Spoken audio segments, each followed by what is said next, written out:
Hello दोस्तों, आज हम लोग पढ़ेंगे विज्ञान रेलवे भर्ती परीक्षा में पूछे गए प्रश्न। एनिलिडा ग्रुप में मुख्यतः कौन कौन जंतु आते हैं? तो जोक और केचुआ आते हैं। ऑर्थोपोडा ग्रुप में मुख्यतः कौन कौन जंतु आते हैं? तो तेलचट्टा, मच्छर, खटमल और मक्खी आते हैं। मोलस्का ग्रुप के अंतर्गत मुख्यतः कौन कौन से जंतु या कीट आते हैं? तो घोंघा आते हैं और सीपी आते हैं। मोलस्का ग्रुप के अंतर्गत कौन कौन से जंतु या कीट आते हैं? तो घोंघा और सीपी आते हैं। इकाइनोडर्मेटा संघ के अंतर्गत मुख्यतः कौन कौन से जंतु आते हैं? तो तारा मछली और ब्यूटील स्टार आते हैं। मनुष्य का पाचन क्रिया का आरंभ कहाँ से होता है? तो मुख से होता है। अगला है, शिराएं द्वारा कौन सा रक्त प्रवाहित होती है? तो अशुद्ध रक्त। शिराएं द्वारा जो होता है रक्त प्रवाह होता है वो अशुद्ध रक्त प्रवाह होता है।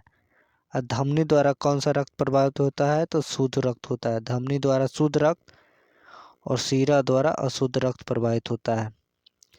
कौन सा विटामिन जल में घुलनशील है? तो बी और सी जो है वो जल में घुलनशील होता है।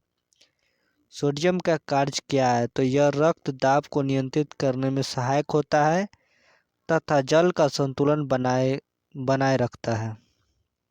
पोटेशियम का कार्य होता है, यह हृदय की धड़कन एवं नाड़ी संस्थान के कार्यों को संचालित करता है। ग्लूकोज बिना ऑक्सीजन की उपस्थिति में मांसपेशियों से प्रतिक्रिया कर क्या बनाता है? तो लैक्टिक अम्ल बनाता है। ग्लूकोज जो है बिना ऑक्सीजन की उपस्थिति में मांसपेशियों से प्रतिक्रिया कर क्या बनाता है? तो लैक्टिक अम्ल बनाता है। ग्लूकोज बिना ऑक्सीजन की उपस्थिति में बैक्टीरिया या यीस्ट से प्रतिक्रिया कर क्या बनाती है? तो कार्बन डाइऑक्साइड और जल का निर्माण करता है। ग्लूकोज जो है बिना ऑक्सीजन की उपस्थिति में बैक्टीरिया या यीस्ट से प्रतिक्रिया कर क्या बनाता है? तो कार्बन डाइऑक्साइड और जल का निर्माण करता है। एनिलिडा में उत्सर्जन उसके किस उत्सर्जी अंग द्वारा होता है? तो नेफ्रिडिया द्वारा होता है। एनिलिडा में उत्सर्जन उसके किस उत्सर्जी अंग द्वारा होता है? तो नेफ्रिडिया द्वारा होता है। मूत्र का पीएच मान क्या होता है? तो मूत्र का पीएच मान 6 होता है। बहिःस्रावी एवं अंतःस्रावी दोनों प्रकार की ग्रंथि में होते हैं अग्न्याशय। बहिःस्रावी एवं अंतःस्रावी दोनों प्रकार किस ग्रंथि में होती है? तो अग्न्याशय में होती है। पीयूष ग्रंथि या पिट्यूटरी ग्रंथि को किस अन्य नाम से जाना जाता है? तो मास्टर ग्रंथि के नाम से जाना जाता है।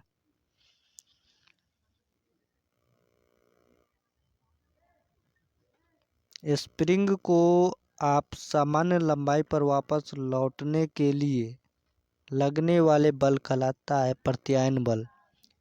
स्प्रिंग को आप सामान्य लंबाई पर वापस लौटने के लिए लगने वाले बल जो कहलाता है वो प्रत्यायन बल कहलाता है।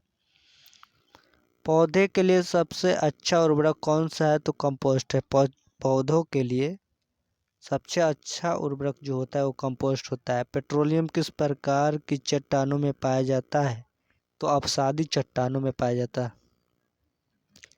गुब्बारों को उड़ाने के लिए काम में लाए जाने वाली गैस जो है वो हीलियम है। गुब्बारों को उड़ाने के लिए काम में लाई जाने वाली जो गैस है वो हीलियम है। डीडीटी का उपयोग जो किया जाता है वो कीटनाशक के रूप में किया जाता है। इथेनॉल के अत्यधिक सेवन से कौन सा अंग प्रभावित होता है? तो यकृत प्रभावित होता है। सभी अम्लों में अनिवार्य रूप से पाए जाने वाला पदार्थ क्या है? तो हाइड्रोजन है। आग लगने तथा फैलने की सबसे कम संभावना किस वस्त्र में होती है? तो सूती वस्त्र में होती है। आग लगने तथा फैलने की जो संभावना है वो सबसे कम जो होती है वो सूती वस्त्र में होती है।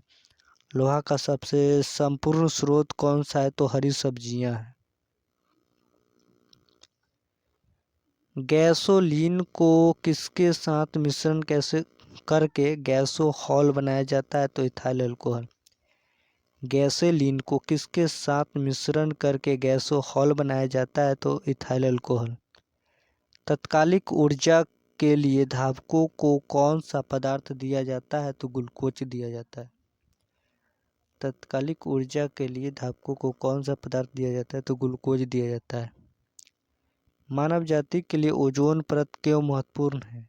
तो पराबैंगनी किरणों को रोकने के लिए एक रक्षा आवरण बनाती है। आंतजोआ टाइफाइड के लिए सामान्यतः उपयोग की जाने वाली औषधि कौन है? तो क्लोरोमाइसिजिन है। आंतजोआ जिसे टाइफाइड भी कहते हैं के लिए सामान्यतः उपयोग की जाने वाली औषधि का नाम जो है वो क्लोरोमाइसिजिन है। गैस की लौ के सबसे गर्म हिस्से को क्या कहते थे? ज्योतिहीन क्षेत्र कहते हैं। सोने की शुद्ध रूप कितने कैरेट की होती है? तो 24 कैरेट की होती है। सोने की जो शुद्ध रूप होती है वो 24 कैरेट की होती है। सीने बार किसका अयस्क है? तो सीने बार जो है वो पारा का अयस्क है। शरीर के ताप का नियंत्रण किसके द्वारा होता है? तो लाल रक्त कणिकाओं द्वारा होता है। शरीर के ताप का नियंत्रण किसके द्वारा होता है? तो लाल रक्त कणिकाओं द्वारा। केसरुक दंड में कितनी हड्डियां होती है? तो 33 होती है। केसरुक दंड में कितनी हड्डियां होती है? 33। बीसीजी का पूरा नाम क्या है? तो बैसिलस कैलमेटेग्यूरिन। बीसीजी का पूरा नाम क्या है? बैसिलस कैलमेटेग्यूरिन। एथलीट फुट नामक रोग किससे होता है? तो कवक द्वारा होता है। एथलीट फुट नामक जो रोग है वो किसके द्वारा होता है? तो कवक द्वारा होता है। दम्मा नामक रोग जो है वो किससे होता है? तो कवक द्वारा होता है। दम्मा जो रोग है वो किसके द्वारा होता है? तो कवक द्वारा होता है। फाइलेरिया नामक रोग किस कारण से होता है? तो कृमि से होता है। फाइलेरिया नामक जो रोग हो किस कारण से होता है? तो कृमि से होता है। जब एक वस्तु की गतिज ऊर्जा दोगुनी की जाती है तो उसकी गतिज ऊर्जा चौगुनी बढ़ जाती है। जब एक वस्तु की गतिज ऊर्जा 2 गुनी की जाती है तो उसकी गतिज ऊर्जा जो होती है वो 4 गुनी हो जाती है। सूत्रकणिका को अन्य नाम से भी जाना जाता है, वह माइटोकॉन्ड्रिया। सूत्रकणिका को अन्य नाम से भी जाना जाता है, वह माइटोकॉन्ड्रिया। बट वृक्ष पादपों के किस वर्ग में आता है? तो आवृतबीजी में आता है। बट वृक्ष जो है पादपों के किस वर्ग में आता है? तो आवृतबीजी में आता है। Flame of the forest, one की ज्वाला का अर्थ होता है ऐसे पेड़ों से भरा वन जो पतझड़ में फूलते हैं और लाल फूल बिखेरते हैं। पेनिसिलिन किससे बनाया जाता है? तो कवक से बनाया जाता है। पेनिसिलिन किससे बनाया जाता है? तो कवक से बनाया जाता है। लाइकेन को दो जीवधारियों का सहजीवी सहचर लाइकेन को दो जीवधारियों का सहजीवी सहचर समझा जाता है। वो दो जीव कौन कौन से? शैवाल एवं कवक है। शैवाल एवं कवक है।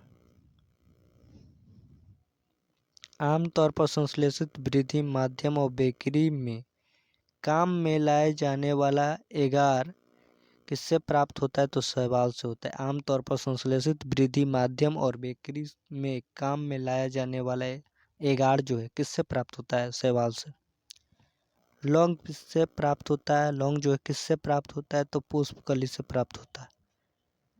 लौंग किससे प्राप्त होता है? तो पुष्पकली से प्राप्त होता है। अनशन या उपवास की लंबी अवधि के दौरान शरीर में अशर्करा वर्गीय पुनरावृत्ति से पाक्षा शर्करा या ग्लूकोज मधुजन जिसको बोलते हैं ग्लाइकोजन बनने की विधि का नाम है ग्लूकोवजनन। अनशन या उपवास की लंबी अवधि के दौरान शरीर में अशर्करा वर्गीय पुनरावृत्ति से पाक्षा शर्करा ग्लूकोज या मधुजन बनने की विधि का नाम जो है ग्लूकोवजनन है। सभी जीवधारियों में पाए जाने वाला कौन सा यौगिक है जिसमें भरपूर मात्रा में फास्फोरस पाया जाता है? तो न्यूक्लिक अम्ल है। न्यूक्लिक अम्ल। भारत में केंद्रीय धान अनुसंधान केंद्र कहाँ है? तो कटक ओडिशा में। कटक ओडिशा में है। किस वैज्ञानिकों को प्रकाश संश्लेषण पर कार्य करने के लिए नोबेल पुरस्कार मिला है? तो मेल्विन केल्विन को। किस वैज्ञानिक को प्रकाश संश्लेषण पर कार्य करने के लिए नोबेल पुरस्कार मिला है? तो मेल्विन केल्विन को मिला है। किस पदार्थ के संचय से मांसपेशियों में थकावट पैदा होती है? तो लैक्टिक अम्ल। किस पदार्थ के संचय से मांसपेशियों में थकान पैदा होती है? तो लैक्टिक अम्ल से होती है। किन रुधिर कोशिकाओं की मदद से रोगों के प्रति प्रतिरोध पैदा होता है? तो लसीकानु, जिसको लिम्फोसाइट कहते हैं। मनुष्य में लाल रुधिर कणिकाओं की जीवन की अवधि जो होती है 120 दिन होती है। मनुष्य में लाल रुधिर कोशिकाओं का जो जीवन काल होता है वो 120 दिन होती है। शीरा रक्त को ऑक्सीकरण के लिए फेफड़ों तक किसके द्वारा ले जाया जाता है? तो फुफ्फुसीय धमनी के द्वारा। शीरा रक्त को ऑक्सीकरण के लिए फेफड़ों तक किसके द्वारा ले जाया जाता है? तो फुफ्फुसीय धमनी के द्वारा। कृत्रिम गुर्दा किस सिद्धांत पर कार्य करता है? गुर्दा तो अपोहन के सिद्धांत पर। कृत्रिम गुर्दा जो है किस सिद्धांत पर कार्य करता है? तो अपोहन के सिद्धांत पर कार्य करता है। एक व्यक्ति की आंखों का रंग काला, नीला या भूरी उस वर्ण पर आश्रित होती है जिसमें पाया जाता है परितारिका, जिसको आइरिस भी कहते हैं। जब आंख में धूल चली जाती है तो कौन सा हिस्सा सूजकर गुलाबी हो जाता है? तो नेत्र श्लेष्मा, जिसको हम कंजंक्टिवा भी कहते हैं।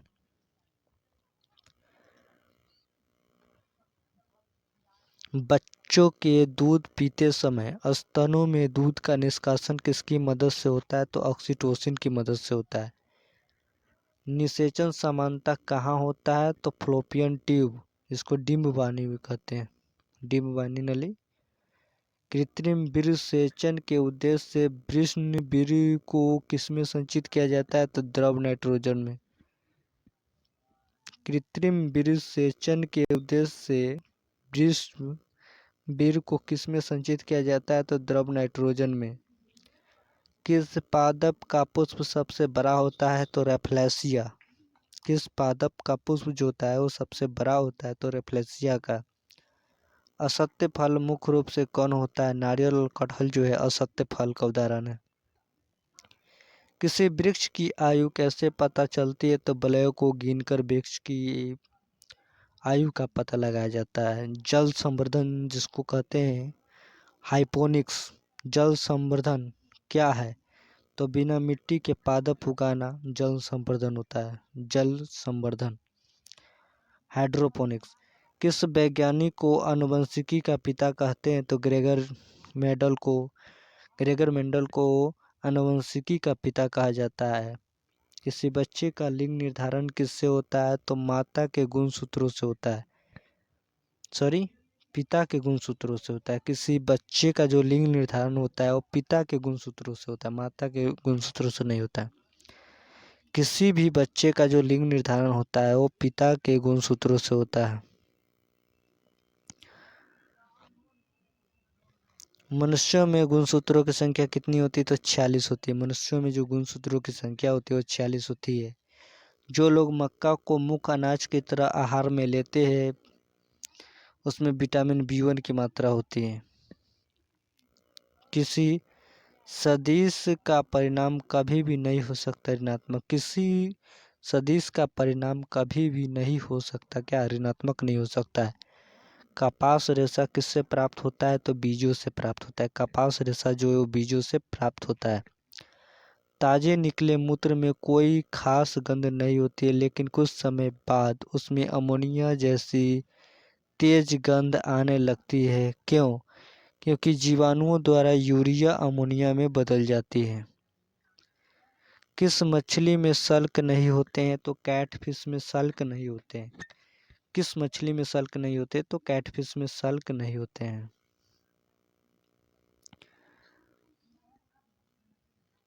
ज़्यादातर मछलियाँ जल में क्यों नहीं डूबती है? तो वातावरण के कारण नहीं डूबती है। ज़्यादातर मछलियाँ जल में क्यों नहीं डूबती है?